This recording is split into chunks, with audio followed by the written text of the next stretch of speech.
Hello every one, അക്കാഡമിക്സിൻ്റെ മറ്റൊരു online സെഷനിലേക്ക് ഏവർക്കും ഹൃദയം നിറഞ്ഞ സ്വാഗതം. എൻ്റെ പേര് ഹൻഷാദ്. കറൻ്റ്ലി ഇന്ത്യൻ റെയിൽവേക്ക് വേണ്ടി ഞാൻ സ്റ്റേഷൻ മാസ്റ്ററായിട്ട് വർക്ക് ചെയ്യുന്നു. സോ ഇന്നത്തെ ക്ലാസ്സിൽ നമ്മൾ ഡിസ്കസ് ചെയ്യുന്നത് ക്വാണ്ടിറ്റേറ്റീവ് ആപ്റ്റിറ്റ്യൂഡിലെ പേഴ്സൻറ്റേജ് എന്ന് പറയുന്നൊരു ടോപ്പിക്കാണ്. കഴിഞ്ഞ ക്ലാസ്സിൽ നമ്മൾ പേഴ്സൻറ്റേജ് തന്നെയാണ് ഡിസ്കസ് ചെയ്തത്. അതിൻ്റെ കണ്ടിന്യൂഷനാണ് പേഴ്സൻറ്റേജിലെ സെക്കൻഡ് വീഡിയോ ആണത്. സോ ഓൾറെഡി ഞാനൊരു ക്വസ്റ്റ്യൻ ബോർഡിൽ എഴുതി വെച്ചിട്ടുണ്ട്. ഇതാണ് question. If 13% of a number is 65, find the number. ഒരു നമ്പറിൻ്റെ 13% 65 ആണെങ്കിൽ ആ നമ്പർ എത്രയാണ്? ഇതാണ് നമ്മൾ ചോദിച്ചിരിക്കുന്നത്. ഒരു നമ്പറിൻ്റെ 13% 65 ആണെങ്കിൽ ആ നമ്പർ എത്രയാണ്? ഇതാണ് നമ്മളോട് ചോദിച്ചിരിക്കുന്നത്. PSC ഒക്കെ സംബന്ധിച്ചിടത്തോളം ഇതൊരു എവർഗ്രീൻ ക്വസ്റ്റ്യനാണ്. വീണ്ടും വീണ്ടും വീണ്ടും വീണ്ടും ഡിഗ്രി ലെവൽ ആയിക്കോട്ടെ, LDC ആയിക്കോട്ടെ, ഏത് എക്സാമിനാണെങ്കിലും എന്ത് തന്നെയാണ് വീണ്ടും വീണ്ടും റിപ്പീറ്റ് ചെയ്ത് ചോദിച്ചുകൊണ്ടിരിക്കുന്നതാണ്. സോ ഈ ഒരു മാർക്ക് നമ്മളോട് ഷുവറാക്കുകയാണ്. ഇനി ഈ ക്വസ്റ്റ്യൻ എങ്ങനെ വന്നാലും ഈ വീഡിയോ നിങ്ങൾ മുഴുവനായിട്ട് കാണുന്നുണ്ടെങ്കിൽ നിങ്ങൾ കണ്ണടച്ച് മനസ്സിൽ ചെയ്യുമെന്ന് ഞാൻ ഗ്യാരണ്ടി ആയിരുന്നു. സോ എങ്ങനെയാണ് അത് വർക്കൗട്ട് ചെയ്യുന്നത് എന്നുള്ളത് നമുക്ക് നോക്കാം. ഒരു നമ്പറിൻ്റെ 13% 65 ആണ്. അപ്പോൾ ആദ്യമായിട്ട് ഇപ്പോൾ നമ്മൾ വർക്കൗട്ട് ചെയ്യണമെങ്കിൽ എങ്ങനെയാണ് നമ്മൾ ചെയ്യുന്നത്? ഒരു നമ്പറിൻ്റെ 13% എന്ന് പറയുമ്പോൾ നമ്മൾ അപ്പം തന്നെ നമ്മൾ മനസ്സിൽ വിചാരിക്കുന്ന എക്സ് ആണ്. X into 13/100 65. ഇനി നമ്മൾ എന്ത് ചെയ്യും? എക്സ് ഈക്വൽ ടു ഇത് അങ്ങോട്ട് കൊണ്ടുപോകും, ദെൻ കാൽക്കുലേഷനൊക്കെ നമ്മൾ ചെയ്യും. എന്നിട്ട് എന്ത് ചെയ്യും? നമ്മൾ എക്സ് കണ്ടുപിടിക്കുകയാണ് ചെയ്യുക. ആ മെത്തേഡ് നമ്മളിവിടെ അവസാനിപ്പിക്കണം. നമ്മളിനി എന്ത് ചെയ്യാൻ പോകുന്നു? ഡയറക്റ്റ് ആയിട്ട് വർക്കൗട്ട് ചെയ്യാൻ പോകുന്നത്. സോ ഞാനിത് മായ്ക്കുന്നുണ്ട്. ഇത് നിങ്ങൾ അറിയില്ലെങ്കിൽ യാതൊരു കുഴപ്പമില്ല. നമ്മൾ ഈ മെത്തേഡ് ചെയ്യുന്നില്ല, അത് ലെങ്തി മെത്തേഡാണെന്ന് മാത്രം മനസ്സിലാക്കുക. നമ്മൾ ഡയറക്റ്റ് ആയിട്ട് വർക്കൗട്ട് ചെയ്യണം. ഡയറക്റ്റ് ആയിട്ട് വർക്കൗട്ട് ചെയ്യാൻ ഇനി ഇവിടെ നിന്ന് അങ്ങോട്ട് ഈ മെത്തേഡ് നമ്മൾ ഇനി വരുന്ന ക്ലാസ്സുകളിൽ പ്രോഫിറ്റ് ആൻഡ് ലോസ് എടുക്കുമ്പോഴും simple interest and compound interest എടുക്കുമ്പോഴെല്ലാം നമ്മൾ യൂസ് ചെയ്യാൻ പോകുന്ന ഈ മെത്തേഡ് തന്നെയാണ്. അപ്പോൾ എങ്ങനെയാണ് ചെയ്യുന്നത് വെച്ച് കഴിഞ്ഞാൽ 13% ഒരു നമ്പറിൻ്റെ 13% എത്രയാണെന്ന് പറഞ്ഞിരിക്കുന്നത്? 65 പറഞ്ഞിരിക്കുന്നത്. ഒരു നമ്പറിൻ്റെ 13% 65 പറഞ്ഞിട്ടുണ്ട്. അങ്ങനെയാണെങ്കിൽ ഫൈൻഡ് ദി നമ്പർ എന്നാണ് പറഞ്ഞിരിക്കുന്നത്. ഉറപ്പിക്കുക, മനസ്സിൽ ഇപ്പം തന്നെ ഉറപ്പിക്കുക. പേഴ്സൻറ്റേജിനെ ബേസ് ചെയ്തുള്ള ക്വസ്റ്റ്യൻസിൽ ഫൈൻഡ് ദി നമ്പർ എന്നുള്ളൊരു ടേം അതിനകത്തുണ്ടെങ്കിൽ അതിനൊരൊറ്റ മീനിങ് ഉള്ളൂ. എന്താണെന്നറിയോ? അത് 100% ആണ്. Find the number. ഒരു നമ്പർ മുഴുവനാവുന്നത് എപ്പോഴാണ്? അതിൻ്റെ 100% ആകുമ്പോൾ. സോ ഫൈൻഡ് ദി നമ്പർ എന്ന് വെച്ച് കഴിഞ്ഞാൽ അതിൻ്റെ അർത്ഥം എന്താ? 100% കണ്ടുപിടിക്കുക എന്നുള്ളതാണ്. സോ ക്വസ്റ്റ്യൻ നമ്മൾ ഇങ്ങനെ ആക്കി വെച്ചിട്ടുണ്ട്. ഒരു നമ്പറിൻ്റെ 13% 65 ആണെങ്കിൽ അതിൻ്റെ 100% എത്രയാണെന്നുള്ളതാണ് നമുക്ക് കണ്ടുപിടിക്കേണ്ടത്. നിങ്ങൾ ഇത്രയും ആലോചിച്ചാൽ മതി. 13% 65 ആവണം. അതായത് 1365 ആവണമെന്നുണ്ടെങ്കിൽ എന്ത് വെച്ച് മൾട്ടിപ്ലൈ ചെയ്യണം? 1365 ആവണമെന്നുണ്ടെങ്കിൽ എന്ത് വെച്ച് മൾട്ടിപ്ലൈ ചെയ്യണം? 5 വെച്ച് മൾട്ടിപ്ലൈ ചെയ്യണം. ഇനി കിട്ടിയില്ലെങ്കിലോ എന്ത് ചെയ്യുക? 65നെ 13 വെച്ച് ഡിവൈഡ് ചെയ്യുക. എന്താ നമുക്ക് കിട്ടുന്നത്? അങ്ങനെയാണെങ്കിൽ നമുക്ക് എന്തിനാണ് കിട്ടുന്നത്? കോമൺ ഫാക്ടർ 5 തന്നെ കിട്ടും. ഇവിടെ 5 അല്ലേ? ഇവിടെ 5 ആണെങ്കിൽ ഇനി ത്രൂ ഔട്ട് ഈ നമ്പറിൻ്റെ ഏത് പേഴ്സൻറ്റേജ് കാൽക്കുലേറ്റ് ചെയ്യാനും നമ്മുടെ കോമൺ ഫാക്ടർ എന്ന് പറയുന്നത് എന്ത് തന്നെയാണ്? 5 തന്നെയാണ്. അതായത് ഇവിടെ 5 ആണെങ്കിൽ ഇതിൻ്റെ ആൻസർ എന്താ? ഇവിടെ 5 തന്നെയാണ്. 100 × 5 500. സിമ്പിളായിട്ട് ഞാൻ പറയാം. ഒരു നമ്പറിൻ്റെ 13% 65 ആണ്. സോ 13% 65 ചെയ്ത് വെച്ചു. അങ്ങനെയാണെങ്കിൽ ആ നമ്പറിൻ്റെ 100% എത്രയാണ്? ആ ഫൈൻഡ് നമ്പർ എന്ന് പറഞ്ഞപ്പോൾ ആ നമ്പറിൻ്റെ 100% എത്രയാണെന്ന് നമുക്ക് വർക്കൗട്ട് ചെയ്യേണ്ടത്. അതാണ് നമ്മൾ ചെയ്യുന്നത്. 13% നമുക്ക് 65 കിട്ടി. സോ നമ്മൾ നോക്കിയത് എന്താ? 13നെ എന്ത് വെച്ച് മൾട്ടിപ്ലൈ ചെയ്താൽ 65 കിട്ടും. അല്ലെങ്കിൽ 65നെ 13 വെച്ച് ഡിവൈഡ് ചെയ്താൽ വരുന്ന വാല്യൂ എന്താണ്? അതേ വാല്യൂ വെച്ച് നമ്മൾ എന്ത് ചെയ്തു? ഇവിടെ മൾട്ടിപ്ലൈ ചെയ്തു. എന്താ ഈ മെത്തേഡിൻ്റെ അഡ്വാൻറ്റേജ് എന്ന് വെച്ച് കഴിഞ്ഞാൽ, ഇപ്പോൾ ഈ ക്വസ്റ്റ്യൻ ചെറുതായിട്ട് ഞാൻ മോഡിഫൈ ആണ്. ഫൈൻഡ് ദി നമ്പർ എന്നുള്ളതിന് പകരം find the 24% of that number. ആ നമ്പറിൻ്റെ 24% എത്രയാണെന്നാണ് നമ്മുടെ ചോദ്യം എന്ന് വിചാരിക്കുക. നിങ്ങൾ സെപ്പറേറ്റ് ആയിട്ട് ഒന്നും ചെയ്യേണ്ട കാര്യമില്ല. ഇതേ കാര്യം നമ്മൾ വർക്കൗട്ട് ചെയ്യുന്നത്. 24% കാണാനാണെങ്കിൽ നമ്മൾ ഇനി എന്ത് ചെയ്താൽ മതി? 24ന് എന്ത് വെച്ച് മൾട്ടിപ്ലൈ ചെയ്യണം? ഈ കോമൺ ഫാക്ടർ 5 അല്ലേ? ഈ 5 എല്ലാ കേസിലും സെയിം ആയിരിക്കും. അതേ 5 വെച്ച് മൾട്ടിപ്ലൈ ചെയ്താൽ മതി. അതായത് 24ന് 5 വെച്ച് മൾട്ടിപ്ലൈ ചെയ്താൽ നമുക്ക് എന്ത് കിട്ടും? 120. ഇനി നിങ്ങളോട് 48% കാണാൻ പറയുന്നെങ്കിലോ അപ്പോഴും നമ്മൾ എന്ത് ചെയ്താൽ മതി? 48ന് എന്ത് വെച്ച് മൾട്ടിപ്ലൈ ചെയ്താൽ മതി? 48 × 5. 48 × 5 എത്രയാ? 240. ഈസി അല്ലേ?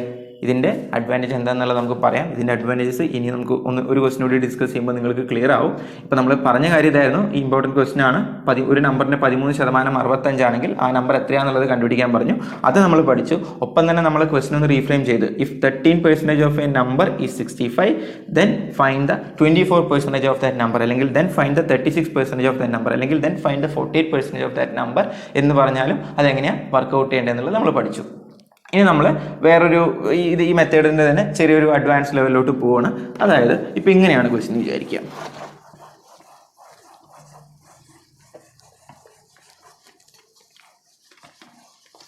ഇതാണ് ക്വസ്റ്റ്യൻ.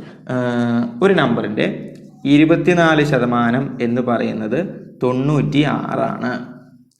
അങ്ങനെയാണെങ്കിൽ അതേ നമ്പറിൻ്റെ 46% എന്ന് പറയുന്നത് എത്രയാണ്? ക്വസ്റ്റ്യൻ ഇതാണ്. ഒരു നമ്പറിൻ്റെ 24% 96 ആണെങ്കിൽ അതേ നമ്പറിൻ്റെ 46% എത്രയാണെന്നാണ് നമ്മൾ വർക്കൗട്ട് ചെയ്യാൻ പറഞ്ഞിരിക്കുന്നത്. ഇപ്പോൾ നിങ്ങളോട് ആലോചിക്കുന്ന സമയത്ത് 24 96 ആവാനായിട്ട് നമുക്ക് എന്ത് കിട്ടും? കോമൺ ഫാക്ടർ മനസ്സിൽ ആലോചിച്ച് കഴിഞ്ഞാൽ 4 എന്നുള്ളത് കിട്ടും. ഇൻ കേസ് അങ്ങനെ കിട്ടിയില്ല, കുറച്ചുകൂടി വലിയ നമ്പേഴ്സ് ആയിരുന്നു, അപ്പോൾ നമുക്ക് എന്ത് കിട്ടണമെന്നില്ല, ഇതിന് എന്ത് വെച്ച് മൾട്ടിപ്ലൈ ചെയ്താൽ ഇത് കിട്ടുകയെന്ന് ഡയറക്റ്റ് ആയിട്ട് മനസ്സിലാവുന്നില്ല. സ്വാഭാവികമായിട്ടും ഞാൻ മുമ്പത്തെ മെത്തേഡ് പറഞ്ഞപ്പോൾ നിങ്ങളുടെ മനസ്സിലാവുന്നൊരു സംശയം അതായിരിക്കാം, വലിയ നമ്പേഴ്സ് ഒന്നും എങ്ങനെയാണ് നമുക്കത് മനസ്സിലാവുക, ഏത് വെച്ചാൽ മൾട്ടിപ്ലൈ ചെയ്യേണ്ടതെന്നുള്ളത്. അതിനും സൊല്യൂഷൻ ഉണ്ട്, വളരെ ഈസിയാണ്. ഇങ്ങനെ ആലോചിച്ചാൽ മതി. നിങ്ങൾ എന്ത് ചെയ്യണമെന്ന് വെച്ച് കഴിഞ്ഞാൽ അങ്ങോട്ടും ഇങ്ങോട്ടും ക്രോസ് ചെയ്യുക. അങ്ങോട്ടും ഇങ്ങോട്ടും ക്രോസ് ചെയ്യാന്ന് പറയുമ്പോൾ ശ്രദ്ധിക്കേണ്ട ഒരു കാര്യമുണ്ട്, നമുക്ക് ഒരു ന്യൂമറേറ്റർ വേണം, ഒരു ഡിനോമിനേറ്റർ വേണം. അതായത് ഇങ്ങനെ 46-നെ 96 ആയിട്ട് ക്രോസ് ചെയ്യുന്നു, അപ്പോൾ 46 × 96. 24 നമ്മൾ ഇങ്ങോട്ട് ക്രോസ് ചെയ്യുന്നു, സോ 24. ഇതിൽ ന്യൂമറേറ്ററും ഡിനോമിനേറ്ററും എടുക്കുന്ന മാറിപ്പോരുത്. ചെറിയൊരു കാര്യം ഓർത്തിരുന്നാൽ മതി, എപ്പോഴും ക്രോസ് ചെയ്യുന്ന സമയത്ത് 46 നമ്മൾ 96 ആയിട്ടല്ലേ ക്രോസ് ചെയ്ത്, ക്രോസ് ചെയ്യുന്ന സമയത്ത് ആർക്കാണോ പെയർ ഉള്ളത് അയാളാണ് നമ്മുടെ ന്യൂമറേറ്റർ. ഒറ്റയ്ക്ക് നിൽക്കുന്ന ആൾ എപ്പോഴും ആരായിരിക്കും? ഡിനോമിനേറ്റർ ആയിരിക്കും. അതായത് ഒറ്റയ്ക്ക് നിൽക്കുന്ന ആൾ എപ്പോഴും താഴെ കിടക്കുള്ളൂ, ഒരുമിച്ച് നിന്നാലേ മുകളിൽ എത്തുള്ളൂ എന്നുള്ളത് വല്ലതും ഓർത്തിരുന്നാൽ മതി. അങ്ങനെ നമുക്ക് എന്ത് കിട്ടും? 46 × 96/24. ഇത് വർക്കൗട്ട് ചെയ്ത് എന്തായി? നമ്മുടെ ആൻസർ ഡയറക്റ്റ് ആയിട്ട് നമുക്ക് ആൻസർ കിട്ടും. ഇനി ഈ മെത്തേഡിൻ്റെ വേറെ അഡ്വാൻറ്റേജസ് ഞാൻ പറഞ്ഞുതരാം. ഇപ്പോൾ നിങ്ങൾക്ക് ഇങ്ങനെയാണ് ക്വസ്റ്റ്യൻ വന്നിരിക്കുന്നത്, ഒരു നമ്പറിൻ്റെ 24% 96 ആണ്. അങ്ങനെയാണെങ്കിൽ അതേ നമ്പറിൻ്റെ എത്ര ശതമാനമാണ്? 128. ഇതാണ് ക്വസ്റ്റ്യൻ വിചാരിക്കുക. ഒരു നമ്പറിൻ്റെ 24% 96 ആണെങ്കിൽ അതേ നമ്പറിൻ്റെ എത്ര പെർസെൻറ്റേജ് ആണ് 128 എന്നാണ് ചോദിച്ചിരിക്കുന്നത്. അതായത് നമ്മുടെ ക്വസ്റ്റ്യൻ എന്താ? If the 24% of a number is given as 96, then find how much percentage of that number is 128. ഇവിടെ നിങ്ങൾക്ക് യാതൊരു കുഴപ്പമില്ല, കോമൺ ഫാക്ടർ കിട്ടിയാൽ ഡയറക്റ്റ് ആയിട്ട് വർക്കൗട്ട് ചെയ്യാം. അല്ലെങ്കിൽ എന്ത് ചെയ്യണമെന്ന് ചോദിച്ചു കഴിഞ്ഞാൽ നിങ്ങൾ ക്രോസ് ചെയ്താൽ മതി. നമ്മൾ നേരത്തെ പറഞ്ഞ അതേപോലെ ക്രോസ് ചെയ്യുക. ഇത് 24 ഇങ്ങോട്ട് ക്രോസ് ചെയ്തു, 96 ഇങ്ങോട്ട് ക്രോസ് ചെയ്തു. അപ്പോൾ നമ്മൾ പിന്നെ ശ്രദ്ധിക്കണം എന്ന് പറഞ്ഞ കാര്യം എന്തായിരുന്നു? ക്രോസ് ചെയ്യുന്ന സമയത്ത് ആർക്കാണോ ന്യൂമറേറ്ററുള്ള ആളെ നമ്മൾ എന്ത് ചെയ്യണം? ആർക്കാണോ പെയറുള്ള ഓപ്പോസിറ്റ് പെയറുള്ള ആളെ നമ്മൾ എന്ത് ചെയ്യണം? ന്യൂമറേറ്റർ ആക്കണം. സോ നമ്മൾ ചെയ്യുന്ന കാര്യം എന്താ? 24 × 128 താഴെ എന്താ വരുന്നത്? /96. ഇത് വർക്കൗട്ട് ചെയ്യാൻ കിട്ടുന്ന എന്താണോ അതാണ് നമ്മുടെ ആൻസർ എന്ന് പറയുന്നത്. ഇത് വേറെയും പല രീതിയിൽ ക്വസ്റ്റ്യൻസ് വരാറുണ്ട്. അതായത് വേറൊരു രീതിയിൽ, ഫേവറേറ്റ് രീതിയിൽ വരുന്നൊരു ക്വസ്റ്റ്യൻ ആണ്, if a number is increased by 20%, the number is 720. അല്ലെങ്കിൽ ഇഫ് ഒരു നമ്പർ 20% കൂട്ടുമ്പോൾ, ഒരു നമ്പർ അതിൻ്റെ തന്നെ 20% അതിൻ്റെ കൂടെ കൂട്ടുമ്പോൾ നമുക്ക് കിട്ടുന്ന ദ റിസൾട്ട് നമ്പർ എന്ന് പറയേണ്ട the answer is 720. Find the number. ഒരു നമ്പർ 20% ഇൻക്രീസ് ചെയ്തപ്പോൾ നമുക്ക് കിട്ടിയ ആൻസർ എന്താ? 720 ആണ്. അങ്ങനെയാണെങ്കിൽ ആ നമ്പർ എത്രയാണ്? ഒരു നമ്പർ 20% കൂട്ടി. അപ്പോൾ ഞാൻ നിങ്ങളോട് നേരത്തെ തന്നെ ഓർത്ത് വയ്ക്കാൻ പറഞ്ഞൊരു വാക്കുണ്ടായിരുന്നു, ഫൈൻഡ് ദ നമ്പർ എന്ന് പറയുമ്പോൾ നമ്മൾ പറഞ്ഞത് നമ്പർ ഈസ് ഓൾവേസ് 100%. പെർസെൻറ്റേജിൻ്റെ കൺസെപ്റ്റിൽ നമ്പർ എപ്പോഴും എത്രയാണ്? 100%. അപ്പോൾ നമ്പർ കൂട്ടി, എത്ര കൂട്ടി? 20% കൂട്ടി. അതായത് നമ്പർ 100% ആണ്, അതിൻ്റെ കൂടെ 20% കൂട്ടി എന്ന് പറയുമ്പോൾ 100 + 20% എത്ര വരുന്നത്? 120% ഇപ്പോൾ നിൽക്കുന്നത് അല്ലേ? ഈ 120% നമ്മളോട് എത്രയാണെന്ന് പറഞ്ഞിട്ടുണ്ട്? 720 ആണെന്ന് പറഞ്ഞിട്ടുണ്ട്. ഒരു നമ്പർ 20% കൂട്ടി, നമ്പർ 100, 20% കൂട്ടി 120 ആയി. ആ 120% എത്രയാണെന്ന് പറഞ്ഞു? 720 ആണെന്ന് പറഞ്ഞു. ചോദിച്ചിരിക്കുന്നത് എന്താ? Find the number. നമ്പർ എന്ന് പറഞ്ഞാൽ എത്രയാണ് നമ്മൾ പറഞ്ഞത്? 100%. സോ 120% 720 ആണെങ്കിൽ 100% എത്രയാണെന്നുള്ളതാണ് നമ്മുടെ ക്വസ്റ്റ്യൻ. 120% 720 ആവണമെന്നുണ്ടെങ്കിൽ എന്ത് വെച്ച് മൾട്ടിപ്ലൈ ചെയ്യണം? 6 വെച്ച് മൾട്ടിപ്ലൈ ചെയ്യണം. സോ ഇവിടെ നമ്മൾ എന്ത് ചെയ്യുന്നു? അതേ 6 വെച്ച് മൾട്ടിപ്ലൈ ചെയ്യുന്നു. സോ നമ്മുടെ ആൻസർ എന്താ? 600. ചോദ്യം ഇതായിരുന്നു, ഒരു നമ്പർ 20% ഇൻക്രീസ് ചെയ്ത് കഴിഞ്ഞാൽ നമുക്ക് കിട്ടുന്ന റിസൾട്ട് എന്ന് പറയുന്നത് 720 ആണ്. അങ്ങനെയാണെങ്കിൽ ആ നമ്പർ എത്രയാണ്? If a number is increased by 20%, the answer is 720. Find the number. So നമ്മൾ പറഞ്ഞു നമ്പർ എന്ന് പറയുന്നത് 100 ആണ്, 20% കൂട്ടി, അപ്പോൾ 120 ആയി. 120 എന്ന് പറയുന്നത് എത്രയാണ്? 720 ആണ്. അങ്ങനെയാണെങ്കിൽ നമ്പർ കാണാൻ നമ്മൾ എന്ത് ചെയ്തു? 100% നമ്മൾ വർക്കൗട്ട് ചെയ്തു. ഇതേ സാധനം തിരിച്ചും ചോദിക്കാം. എങ്ങനെയെന്ന് വെച്ച് കഴിഞ്ഞാൽ, if a number is decreased by 30%, ഒരു നമ്പർ എന്ത് ചെയ്തു? 30% കുറച്ചു. അങ്ങനെ കുറച്ചപ്പോൾ കിട്ടുന്ന വാല്യൂ 840 ആണെങ്കിൽ ഫൈൻഡ് ദ നമ്പർ. ഒരു നമ്പർ 30% കുറച്ചപ്പോൾ കിട്ടുന്ന വാല്യൂ 840. സോ നമുക്കറിയാം നമ്പർ എന്ന് പറയുന്നത് എന്താ 100 30% കുറച്ചാൽ എത്രയായിട്ട് മാറി 100 - 30 70% മാറി. ഡൗട്ട് ഉണ്ടോ? ഒരു നമ്പർ 30% കുറച്ചു, നമ്പർ 100 30 കുറച്ചാൽ 70 എന്ന് പറയുന്നത് എത്രയാണ് 840 ഫൈൻഡ് ദ നമ്പർ. സോ നമുക്ക് ഉറപ്പിച്ചു, നമ്മൾ ഓൾറെഡി നമ്മുടെ മനസ്സിലുണ്ട് നമ്പർ എന്ന് പറഞ്ഞാൽ എത്രയും കണ്ടുപിടിക്കേണ്ടത് 100%. 70% 840 ആവണമെന്നുണ്ടെങ്കിൽ എന്ത് വെച്ച് മൾട്ടിപ്ലൈ ചെയ്യണം? 12 വെച്ച് മൾട്ടിപ്ലൈ ചെയ്യണം.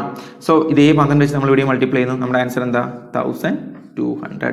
ഇനി ചിലപ്പോൾ ഈ ഫൈൻഡ് ദി നമ്പർ എന്നുള്ളതിന് പകരം a number is decreased by 30%, then the final result is 840, then find the 12% of that number. Percentage direct ആയിട്ട് ചോദിക്കാം. ഫൈൻഡ് ദ നമ്പർ എന്ന് പറയുന്നവർ എന്താ ഡയറക്റ്റ് ആയിട്ട് ഒരു പെർസെൻറ്റേജ് കണ്ടുപിടിക്കുക. അപ്പോൾ നമ്മൾ ചെയ്യേണ്ട കാര്യം എന്താ? അങ്ങനെയാണെങ്കിൽ നമ്മൾ ഈ സ്റ്റെപ്പ് വർക്കൗട്ട് ചെയ്യേണ്ട കാര്യമില്ല. 70% 840 കോമൺ ഫാക്ടർ 12 12% കണ്ടുപിടിക്കാൻ നമ്മൾ എന്ത് ചെയ്താൽ മതി? നമ്മുടെ കോമൺ ഫാക്ടർ എത്രയാണ്? 12. അത് വെച്ച് മൾട്ടിപ്ലൈ ചെയ്യുന്നു. സോ നമ്മുടെ ആൻസർ എന്താ 144. സോ കുറച്ച് ചെറിയ ചെറിയ കൺസെപ്റ്റ്സ് ആണ് നമ്മൾ പറഞ്ഞത്. ക്ലിയർ ആയിട്ടുണ്ടാവുമെന്ന് വിചാരിക്കുന്നു.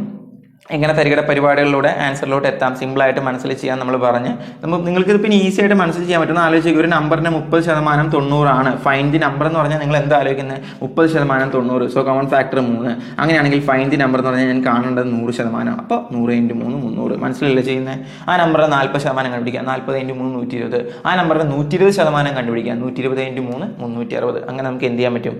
ഈസി ആയിട്ട് വർക്കൗട്ട് ചെയ്യാൻ പറ്റും. പറഞ്ഞതെല്ലാം ക്ലിയർ ആയി എന്ന് വിചാരിക്കുന്നു.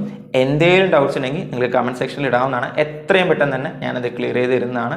സോ നിങ്ങൾക്ക് ഈ ക്ലാസ് ഇഷ്ടമെങ്കിൽ നമ്മുടെ വീഡിയോ ലൈക്ക് ചെയ്യുക, കാര്യങ്ങൾ എന്തെങ്കിലും ഉണ്ടെങ്കിൽ കമൻറ്റ് ചെയ്യുക, ചാനൽ സബ്സ്ക്രൈബ് ചെയ്യാത്തവരാണെങ്കിൽ ദയവേത് ചാനൽ സബ്സ്ക്രൈബ് ചെയ്യുക, എല്ലാത്തിലുപരി നിങ്ങളുടെ ഫ്രണ്ട്സുമായിട്ട് ഷെയർ ചെയ്യുക. പെർസെൻറ്റേജ് കഴിഞ്ഞിട്ടില്ല, ഇനി നമുക്ക് ഹയർ ലെവൽ ക്വസ്റ്റ്യൻസിലോട്ട് പോകാനുണ്ട്. നമുക്ക് ഇനി വരുന്ന ക്ലാസ്സുകളിൽ അത് ഡിസ്കസ് ചെയ്യാം. Thank you for watching academics.